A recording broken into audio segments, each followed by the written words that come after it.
మంత్రి పొన్నం ప్రభాకర్ పై BJP MP Bandi Sanjay ఆగ్రహం వ్యక్తం చేశారు.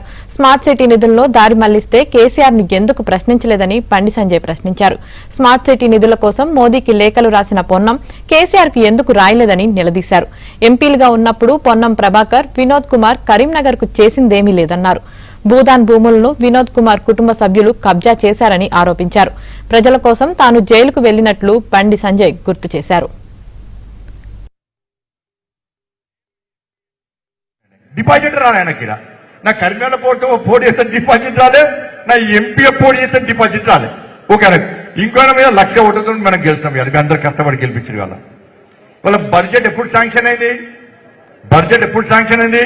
మీరందరూ నన్ను ఎంపీ గెలిపించిన తర్వాత నేను పోయి మంత్రిని మాట్లాడిన తర్వాత ఇవాళ బడ్జెట్ శాంక్షన్ అయింది. అవునా కాదా? బడ్జెట్ శాంక్షన్ అయినాక నేను ఎంపీ అయినాకనే టెండర్ ప్రాసెస్ స్టార్ట్ అయింది. నేను ఎంపీ అయినాకనే నరేంద్ర మోడీ గారు వరంగల్కి వచ్చి వరంగల్ వేదిక మీదుగా కరీంనగర్ వరంగల్ రోడ్కు ప్రారంభోత్సవం చేశారు. అవునా కాదా? మరి ఈయన తీసుకొస్తాను ఎట్లంటాడే?